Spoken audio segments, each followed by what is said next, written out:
Michelle, welcome to the Moon at Dawn podcast. Great. Thanks, Chris, for having me. Yeah, Michelle, we've been speaking on LinkedIn. We spoke a couple of months ago, and I'm delighted that we've been able to get you onto the podcast. I think before we get into it, it'd be great just to get an introduction to yourself and what you do. Alrighty, I'm Michelle. I'm the founder of Demand Conversion. We're a growth marketing agency for B2B SaaS companies, including product led, growth motions, and sales assisted. And we specialize in conversion rate optimization and experimentation. And that experimentation can include partnerships, influencer marketing, community marketing. Perfect. Okay. Well, we spoke a couple of months ago and we spoke about influencer marketing. You had some really interesting experience with it. So I think to kick off this conversation, I'd love to get a view of how you think about influencer marketing through a strategic lens and the role it plays with a go to market notion with the types of clients that you work with. Mhm. Well, fundamentally, I see influencer marketing as a channel where you can deliver the key messages that you want your target audience to hear. But I think this is added layer onto it. Nowadays, in B2B, we see people, buyers, really buying from people that they trust. And that can be from a first degree connection, people that they know and trust, or people from a third degree connection. Never met them before, but they know them, they trust them, industry leader. And so I think when you look at that, influencer marketing becomes a very viable and interesting channel to explore. Now, in terms of where does it fit in the GTM, let me say, in terms of where does it fit, depending on the GTM motion that you have, I think you have to really look at where you would strategically want to place influencer marketing and what role you'd want it to have. For example, if you've got a PLG motion, a very low ACV, a single decision maker, you've got a free trial experience, for example, you could essentially leverage influencer marketing to a specific conversion goal. However, if you've got a company which is targeting, medium to enterprise sized companies as a buying committee of like 10 to 15 personas, your sales cycle is 6 months, you could look at influencer marketing to create brand, or you could target specific personas and deliver the key messages you want through these channels.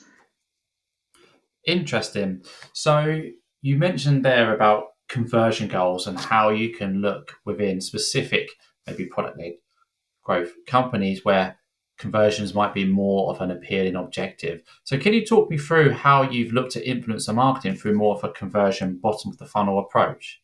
hmm Yeah, I think that once again, I think this works really well when you've got a PLG motion where you've got a lower ACV and you've got a really compelling offer, a really great free trial of some sort of freemium experience. And so I think with that, you can really create brand and you can really push for that conversion goal at the same time when you do an influencer collaboration. So, actually, some of our clients right now, one of the top ways that they generate signups is through influencer marketing. And so that can be leveraged through multiple channels where in terms of the influencer space, whether that's on LinkedIn, YouTube, newsletters, podcasts, and things like that. I see in terms of B2B influencer marketing, I see that all these different channels make up the ecosystem of what a true B2B marketer really is nowadays.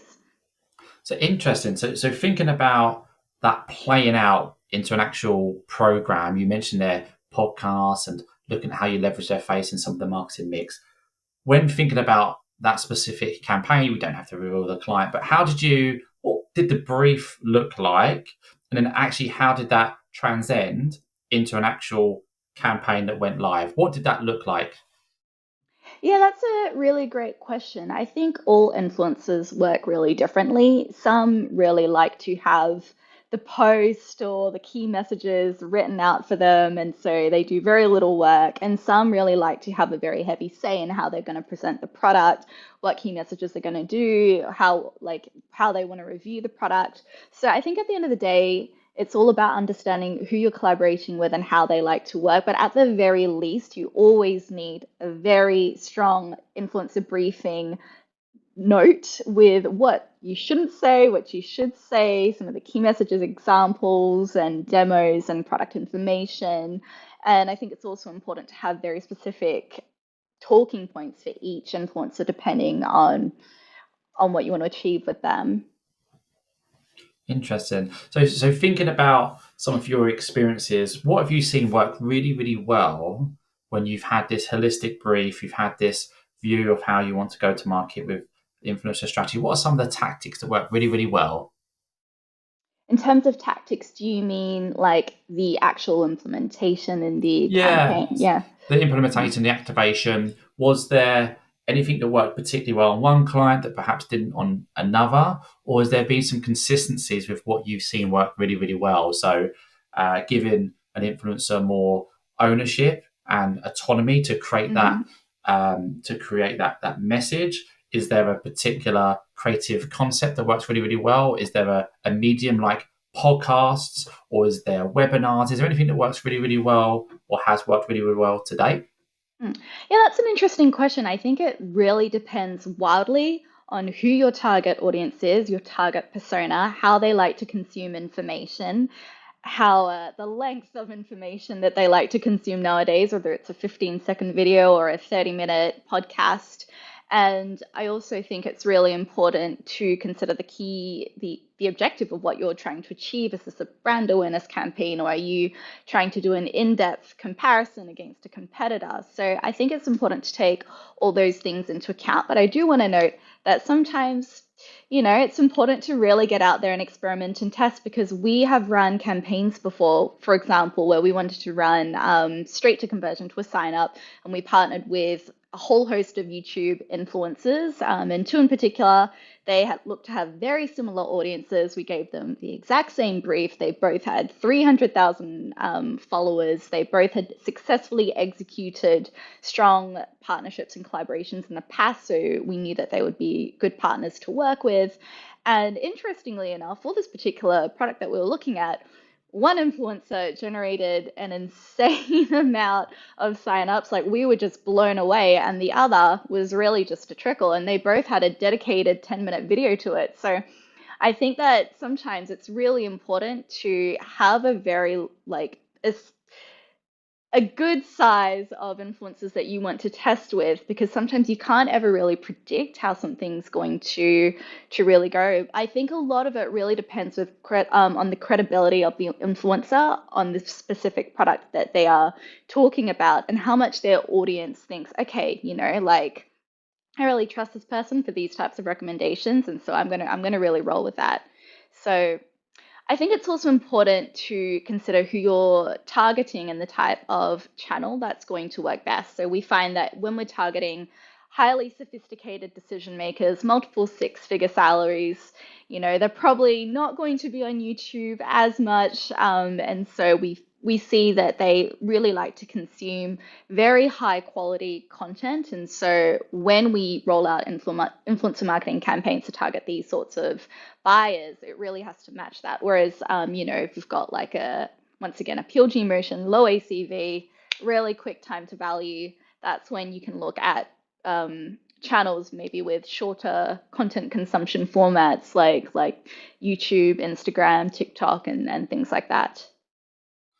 Interesting. So just staying on this point of the YouTube activation, when you dissected the performance, you touched on, one performing particularly well versus another, what on face value seemed to be the same type of influencer. But you mentioned that there was a whole host of other influencers that were tested in that campaign.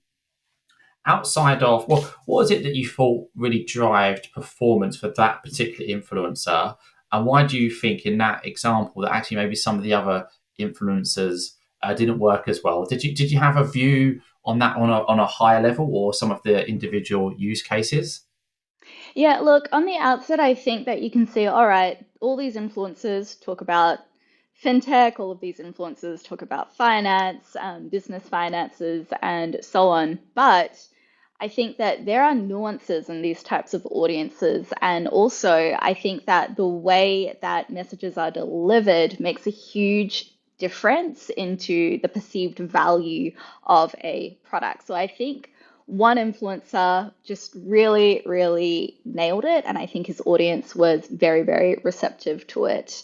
On top of that, I think one point that I didn't mention before is that I think having aligned incentives is really, really important. What we do see having an impact is when um, compensation. If it's we like to have aligned incentives, and we find that the campaigns that perform the best is when everyone's incentives are really aligned. And so I know a lot of influencers prefer to be paid like flat fee, and some just say no outright to commission or affiliate marketing type structures. But I think if you can really work to come up with a payment structure or compensation structure, which looks really good, for example, like if a company can afford to pay like $1,000 per sign up and say to an influencer with an audience of 300K followers, all of them who would be a good fit for this, hey, like, look, this is what we can give you. What we definitely see is that they really, really think very carefully about how to present the messages to their audience, which is a lot more effective actually than an outsider coming out, like coming from the outside and saying, hey, present it this way. I haven't made content to that audience, every single day for the last 3 years. Influencers really know what is going to perform best for their audiences.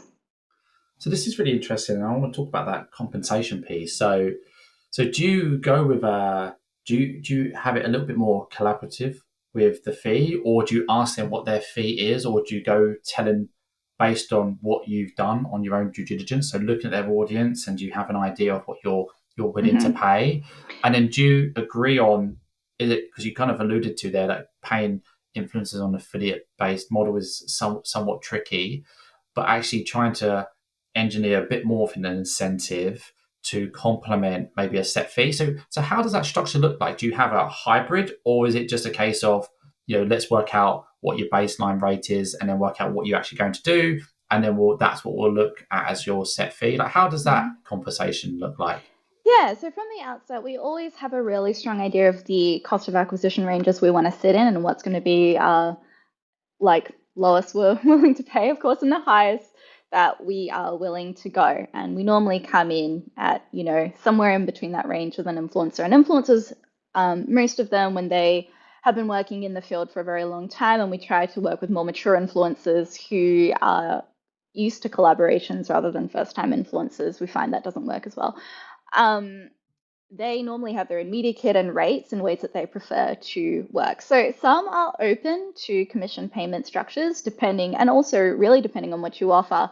Like in this day and age, if you say, hey, we're willing to pay you like, $10 per sign up, it doesn't really interest most influencers, especially in B2B. You have to have a very, very large audience, which is unusual. And also in B2B, we're not necessarily just going for audience size. We're really looking for how much does this audience trust this particular influencer, so that the strength of that bond and that relationship that they have with their community.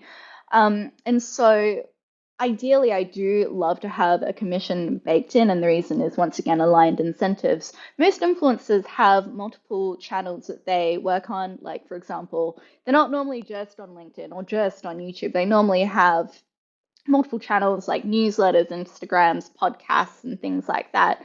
When you work with a commission structured payment, they work really hard on their end to make sure it's pushed out everywhere really well, executed just fine.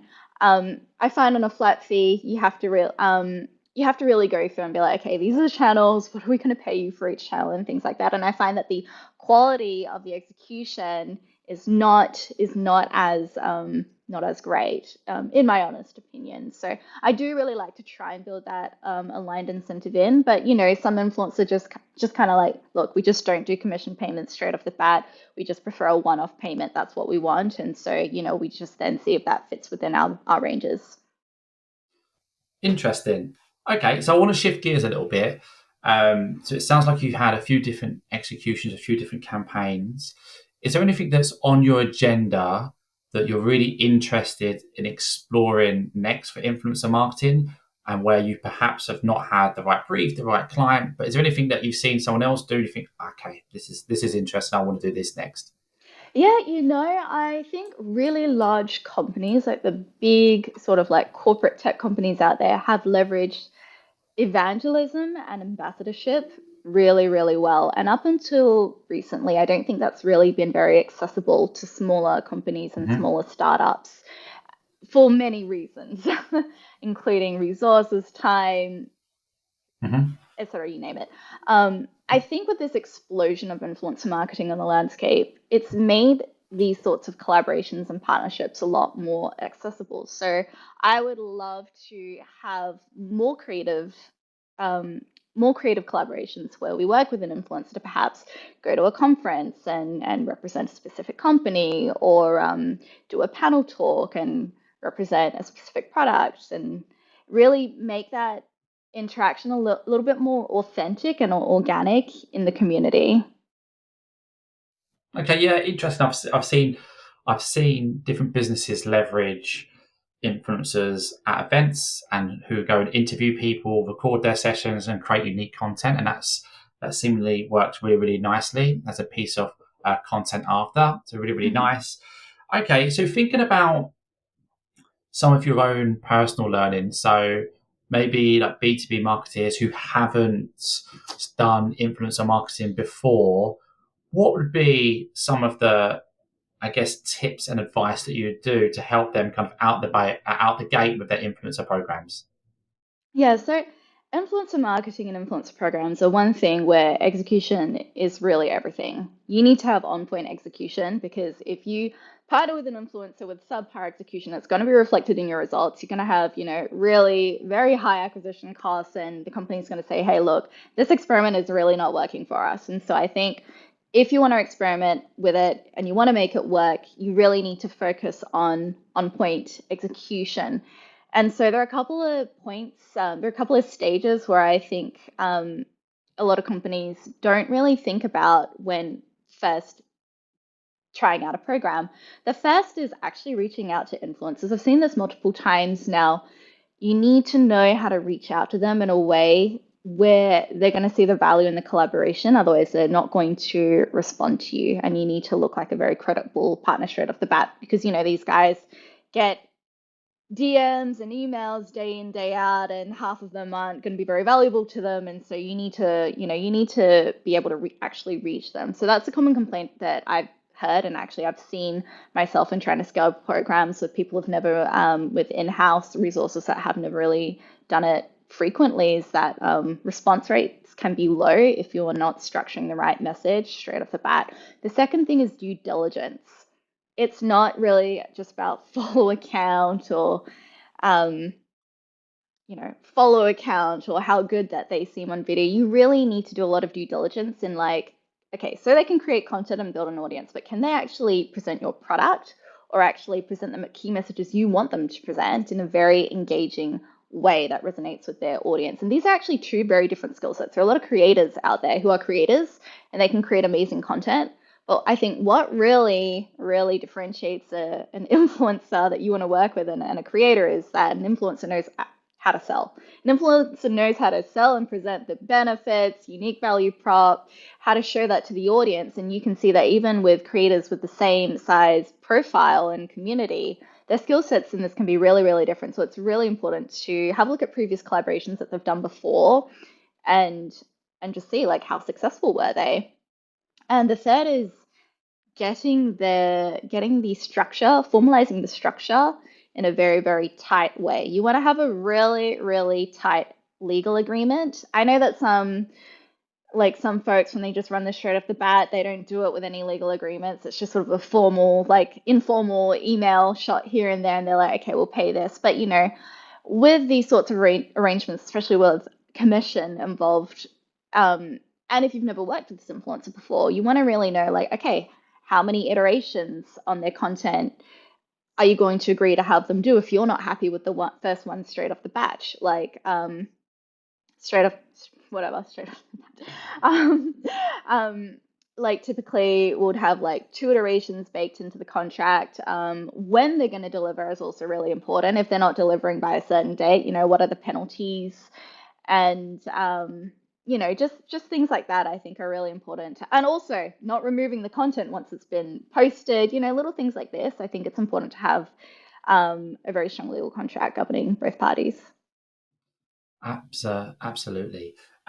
So I wanted to discuss around, we are seeing, and we spoke about this offline, more momentum, more people talk about influencer marketing, more people, there's more content being shared, more thought leadership, more opinions on it.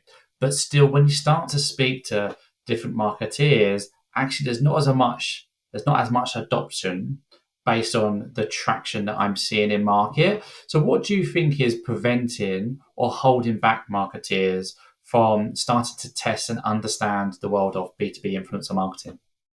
Yeah, I think that's a really great question. I think there's two sort of trends that I see. The first is that, especially in tech and the startup world, with the current layoffs that we've seen, I think a lot of companies, with right sizing headcounts and things like that, I think teams are a lot smaller nowadays, but the goals and the quotas that they have haven't gone down. And so I think that a lot of teams are very, very hard at work. And when you have daily pressure to constantly deliver, it's very difficult to try and, take that time out to try and launch something new, to try and experiment with something. So that's one issue that I see. And then the next issue actually is that I think there's still a perception that influencer marketing is like this B2C thing with like connotations of fashion and beauty, and that it doesn't really translate, them with 50, like with decision makers who are 50 years old, who are like CTOs or CPOs, or who work in large tech companies. But the thing is that in this day and age, everyone is consuming content. I mean, some of these, some people, parents are also on TikTok. Everyone's consuming content somewhere. And so I think B2B marketing is very relevant, but it's just a case of being able to show that, okay, perhaps being on TikTok is not really one of the channels you want to be on, but showing that, okay, your audience is consuming content and these are the channels that they're actually consuming on. So therefore, it would be strategic to also be on them as well. Great answer. Well, my last question is, what do you think the short term future for B2B influencer marketing is? And short term being 6, 12, 18 months. What do you think? Where do you think it's going?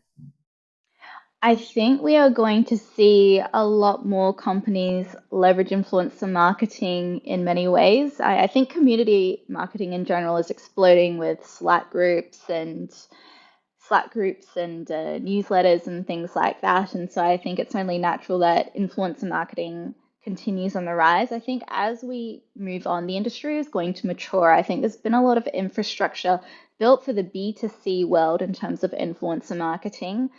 And I don't think this infrastructure necessarily transfers to the B2B world. And let me give you an example, like platforms and agencies, platforms with B2C marketers, very, very different types of influencers. Sorry, B2C platforms for influencer marketing. Very different types of influencers are on there, and it's not as easy or credible for a B2B influencer with a serious following to, want to join one of these platforms and do campaigns with them. It's not really the same brand. It's not really the same vibe. I think B2B is going to see its own sort of infrastructure pop up in that space. And I have spoken to a lot of folks who are building tools to come in and try and solve this. I think at the end of the day, what we're seeing also is a difference in the way that people want to buy compared to previous years, especially B2B buyers. I think that it's becoming a lot more self-serve. They're doing a lot more researching of the company before they get in touch with the company. And I think that it's only natural that we're going to see this space evolve and influencer marketing really play a larger role in how buyers are going to look at buying in the future. Fascinating. And I agree. I think this is an evolving space, but one that's evolving very, very quickly. So we're going to see lots of different agencies, services, vendors, platforms, tech all kind of pop in and out over the next kind of few years. So really, really interested to see how this all evolves.